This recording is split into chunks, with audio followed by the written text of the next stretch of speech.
ಮನಸ್ತಾಪ ಕೋಪ ಬಂದಾಗ ನಾನು ನಿನ್ನ ಜೊತೆ ಮಲಗಲ್ಲ ಹೋಗು, ಐ ನಾಟ್ ಹ್ಯಾವ್ ಸೆಕ್ಸ್ ಅನ್ನೋದಾಗಲಿ ಮಾಡ್ತಿದ್ದೀರಾ, ಅಥವಾ ಏನಾದರೂ ಬೇಕಿದ್ದಾಗ ಪ್ರೀತಿ ತೋರಿಸ್ಕೊಂಡು ಸೆಕ್ಸ್ ಮಾಡೋವಂಥದ್ದು, ಸಂಭೋಗ ಮಾಡೋವಂಥದ್ದು ಮಾಡ್ತಿದ್ದೀರಾ. ಇವೆರಡರಲ್ಲಿ ಯಾವುದೇ ಮಾಡ್ತಿರಲಿ, ನೀವು ಗಂಡಾಗಿರಲಿ ಹೆಣ್ಣಾಗಿರಲಿ, ಇದನ್ನು ಇಮಿಡಿಯೇಟಾಗಿ ನಿಲ್ಲಿಸೋವಂಥ ಅವಶ್ಯಕತೆ ಇದೆ.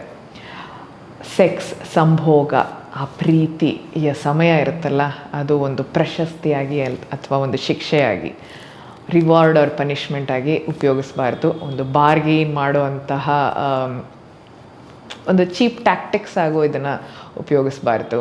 ಯಾಕಂದರೆ ಈ ಸಂಭೋಗ, ಮಿಲನ ಒಂದು ನಂಬಿಕೆ, ಒಂದು ಪ್ರೀತಿ, ಒಂದು ಕನೆಕ್ಷನ್ನ ಸಂಕೇತ. ಇದನ್ನು ನೀವು ಕಂಟ್ರೋಲ್ ಮಾಡೋದಕ್ಕೆ ಬಳಸ್ತಿದ್ದೀರಾ ಈ ಇಂಟಿಮೆಸಿ ಮೊಮೆಂಟ್ನ. ಅಂದರೆ ಸಂಬಂಧ ನಿಧಾನಕ್ಕೆ ಹೇಗೆ ಇದ್ದಿದ್ದು ಹೇಗಾಗುತ್ತೆ ಅಂತ ನೀವೇ ನಿಮ್ಮ ಕಣ್ಮುಂದೆ ನೋಡ್ಬೋದು. ಈಗ ಅನುಮನಸ್ಸಾಗುವಂಥದ್ದು ಸಹಜ, ಯಾವ ಸಂಬಂಧದಲ್ಲಿ ಮನಸ್ತಾಪ ಬರೋದಿಲ್ಲ. ಆದರೆ ಬೌಂಡ್ರೀಸ್ ಇರಬೇಕು, ಹೆಲ್ದಿ ಬೌಂಡ್ರೀಸ್ ಇರಬೇಕು. ಎಮೋಷ್ನಲ್ ಬ್ಲ್ಯಾಕ್ ಮೇಲ್ ಮಾಡಬಾರ್ದು, ನೀನು ನನಗೆ ಕೊಡಿಸ್ಲಿಲ್ಲ I will not sleep with you ಅನ್ನೋ ಥರ. ಸೊ ಅದು ಪ್ರೀತಿ ಅಲ್ಲ. ಸೊ ಟಾಕ್, ಎಕ್ಸ್ಪ್ರೆಸ್, ಹೀಲ್ ಅಂತ ಹೇಳಲಾಗುತ್ತೆ.